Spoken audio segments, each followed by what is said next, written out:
श्री जगदम्बिकाय नमः। ओम नमश्चंडिका। ऋषिगण बोले, हे महाभाग सूत जी, आपकी वाणी रूपी अत्यंत मधुर सुधा का पान करके अभी हम संतृप्त नहीं हुए हैं। कृष्ण द्वैपायन वेद व्यास जी ने जिस प्रकार श्रीमद् देवी भागवत महापुराण का प्रणयन किया है, उस पुराण की मंगलमयी वेद वर्णित मनोहर प्रसिद्ध और पापों का नाश करने वाली कथा को हम आपसे पुनः पूछना चाहते हैं। त्वष्टा का वृत्तासुर नाम से विख्यात पराक्रमी पुत्र महात्मा इंद्र के द्वारा क्यों मारा गया? त्वष्टा तो देवपक्ष के थे और उनका पुत्र अत्यंत बलवान था। ब्राह्मण वंश में उत्पन्न उस महाबली का इंद्र के द्वारा क्यों वध किया गया? पुराणों और शास्त्रों के तत्वज्ञ लोगों ने देवताओं को सत्व गुण से, मनुष्यों को रजोगुण से और पशु पक्षी आदि त्रियक योनियों को तमोगुण से उत्पन्न कहा है।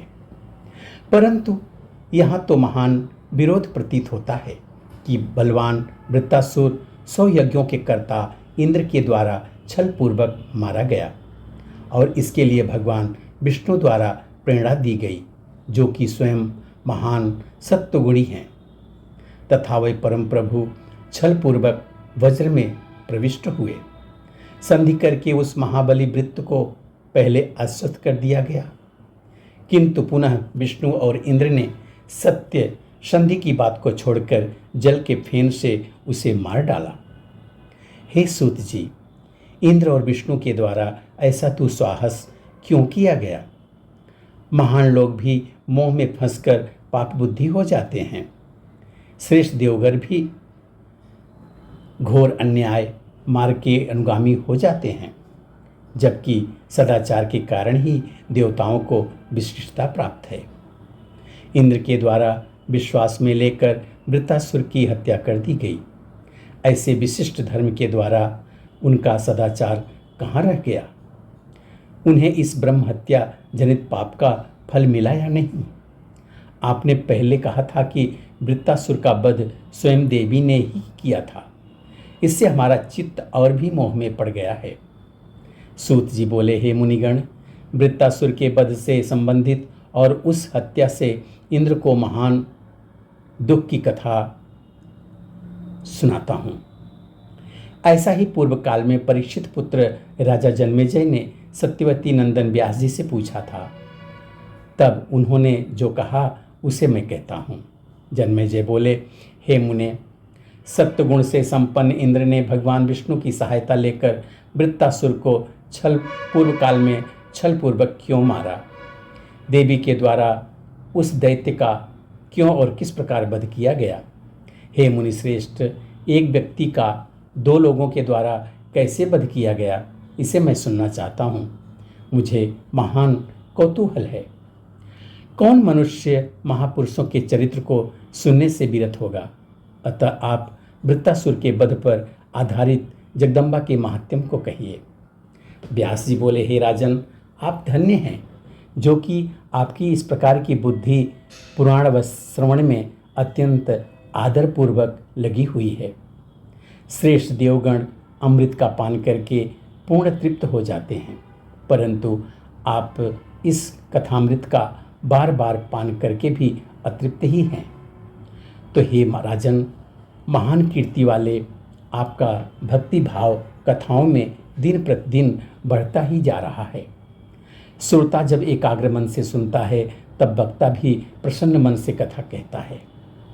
पूर्व काल में इंद्र तथा वृत्तासुर का जो युद्ध हुआ, वह निरपराध शत्रु वृत्तासुर का वध करके देवराज इंद्र को जो दुख प्राप्त हुआ था, वह वेद और पुराण में प्रसिद्ध है।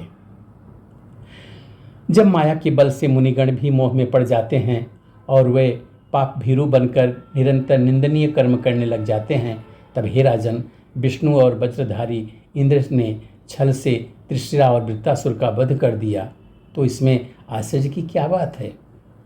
सत्वगुण के मूर्तिमान विग्रह होते हुए भी भगवान विष्णु ने जिनकी माया से मोहित होकर सदैव छल पूर्वक दैत्यों का संहार किया, तब भला ऐसा कौन प्राणी होगा जो सब लोगों को मोह में डाल देने वाली उस भगवती भवानी को अपने मनोबल से जीतने में सक्षम हो सके। भगवती की ही प्रेरणा से नरऋषि के सखा नारायण भगवान अनंत हजारों युगों में मत्स्य आदि योनियों में अवतार लेते हैं और कभी अनुकूल तथा कभी प्रतिकूल कार्य करते हैं। यह मेरा शरीर है, यह मेरा धन है, यह मेरा घर है, ये मेरे स्त्री पुत्र और बंधु बांधव हैं। इस मोह में पड़कर सभी प्राणी पुण्य तथा पाप कर्म करते हैं, क्योंकि अत्यंत बलशाली माया गुणों से वे मोहित कर दिए गए हैं। हे राजन, इस पृथ्वी पर कार्य और कारण का विज्ञ कोई भी व्यक्ति उस जगदम्बा की माया के मोह से छुटकारा नहीं पा सकता, क्योंकि भगवती महामाया के तीनों गुणों से मोहित होकर वह पूर्ण रूप से सदा उनके अधीन रहता है।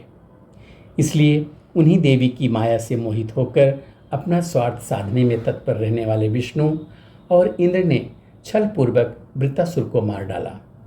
हे पृथ्वीपते, अब मैं वृत्तासुर और इंद्र के पारस्परिक पूर्व वैर के कारण की कथा बताता हूँ। देवताओं में श्रेष्ठ त्वष्टा नाम के एक प्रजापति थे। वह महान तपस्वी, देवताओं का कार्य करने वाले, अति कुशल तथा ब्राह्मणों के प्रिय थे। उन्होंने इंद्र से द्वेष के कारण 3 मस्तकों से संपन्न एक पुत्र उत्पन्न किया, जो विश्वरूप नाम से विख्यात हुआ। वह परम मनोहर रूप वाला था। अपने 3 श्रेष्ठ तथा मनोहर मुखों के कारण वह अत्यंत शोभा संपन्न दिखाई देता था। वह मुनि अपने 3 मुखों से 3 भिन्न भिन्न कार्य करता था। वह एक मुख से वेदाध्ययन करता था, एक मुख से मधुपान करता था और तीसरे मुख से सब दिशाओं का एक साथ निरीक्षण करता था। वह त्रिशिरा भोग का त्याग करके मृदु संयमी और धर्मपरायण तपस्वी होकर अत्यंत कठोर तप करने लगा। ग्रीष्मकाल में पंचाग्नि तापते, वृक्ष की डाली में पैर के बल अधोमुख लटके रहते एवं हेमंत और शिशिर रूप में ऋतु में जल में स्थित रहते थे। सब कुछ त्याग करके जितेंद्रीय भाव से निराहार रहकर उस बुद्धिमान त्रिशिरा ने मंद बुद्धि प्राणियों के लिए अत्यंत दुष्कर तपस्या आरंभ कर दी। उसको तप करते देखकर शचीपति इंद्र दुखित हुए। उन्हें अभिसाद हुआ, कहीं वह इंद्र न बन जाए।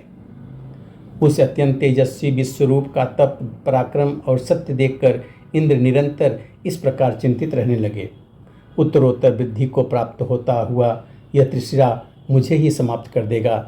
इसलिए बुद्धिमानों ने कहा है कि बढ़ते हुए पराक्रम वाले शत्रु की कभी भी उपेक्षा नहीं करनी चाहिए। इसलिए इसके तप के नाश का उपाय इसी समय करना चाहिए। कामदेव तपस्वियों का शत्रु है, काम से ही तप का नाश होता है। अतः मुझे वैसा ही करना चाहिए जिससे यह भोगों में आसक्त हो जाए। ऐसा मन में विचार कर बल नामक दैत्य का नाश करने वाले उन बुद्धिमान इंद्र ने त्वष्टा के पुत्र त्रिशिरा को प्रलोभन में डालने के लिए अप्सराओं को आज्ञा दी। उन्होंने उर्वशी, मेनका, रंभा, घृताची, तिलोत्तमा आदि को बुलाकर कहा, अपने रूप पर गर्व करने वाली हे अप्सराओं, आज मेरा कार्य आ पड़ा है। तुम सब मेरे उस प्रिय कार्य को संपन्न करो। मेरा एक महान दुर्धर्ष शत्रु संयत होकर तपस्या कर रहा है। शीघ्र ही उसके पास जाओ और उसे प्रलोभित करो। इस प्रकार शीघ्र ही मेरा कार्य करो। अनेक प्रकार के श्रृंगार, वेशों तथा शरीर के हाव भावों से उसे प्रलोभित करो और मेरे मानसिक संताप को शांत करो। तुम लोगों का कल्याण हो। हे महाभागा अप्सराओं, उसके तपोबल को जानकर मैं व्याकुल हो गया हूँ। वह बलवान शीघ्र ही मेरा पद छीन लेगा। हे अबलाओं, मेरे सामने यह भय आ गया है। तुम लोग शीघ्र ही इसका नाश कर दो। इस कार्य के आ पड़ने पर तुम सब मिलकर आज मेरा उपकार करो। उनके इस वचन को सुनकर नारियों, अप्सराओं ने उन्हें नमन करते हुए कहा, हे देवराज, आप भय न करें, हम उसे प्रलोभन में डालने का प्रयत्न करेंगे। हे महातेजस्विन, जिस प्रकार से आपको भय ना हो वह हम वैसा ही करेंगे। उस मुनि को लुभाने के लिए हम नृत्य गीत और विहार करेंगे। हे विभो, कटाक्षों और अंगों की विविध भंगिमाओं से मुनि को मोहित करके उन्हें लोलुप अपने वशीभूत तथा नियंत्रण में कर लेंगी। व्यास जी बोले, इंद्र के ऐसा कहकर वह तब अप्सराएं तृष्णा के समीप गईं और काम शास्त्र में कहे गए विभिन्न प्रकार के हाव भाव का प्रदर्शन करने लगीं। वही अप्सराएं मुनि के सन्मुख अनेक प्रकार के तालों में गाती और नाचती हुई उन्हें मोहित करने के लिए विविध प्रकार के हाव भाव करने लगीं। किंतु उस तपस्वी ने अप्सराओं की चेष्टा को देखा तक नहीं और इंद्रियों को बस में करके वे गूंगे अंधे बहरे की तरह बैठे रहे। वह अप्सराएं गान नृत्य आदि मोहित करने वाले प्रपंच करती हुई कुछ दिनों तक उनके श्रेष्ठ आश्रम में रहीं। जब उनकी काम चेष्टाओं से मुनि तृष्णा का ध्यान विचलित नहीं हुआ, तब वह अप्सराएं पुनः लौटकर इंद्र के सन्मुख उपस्थित हुईं। अत्यंत थकी हुई दीन अवस्था वाली, भयभीत और उदास मुख वाली उन सब ने हाथ जोड़कर देवराज इंद्र से इस प्रकार कहा, हे देवदेव, हे महाराज, हे विभो, हमने महान प्रयत्न किया, परंतु हम उस दुर्धर्ष मुनि को धैर्य से विचलित करने में समर्थ नहीं हो पाई। हे पाकशासन, आपको कोई दूसरा ही उपाय करना चाहिए। उन जितेंद्रीय तपस्वी पर हमारा कुछ भी प्रभाव नहीं पड़ सकता। हमारा बड़ा भाग्य है कि तपस्या से अग्नि के समान प्रकाशित होने वाले उन महात्मा मुनि ने हमें साप नहीं दिया।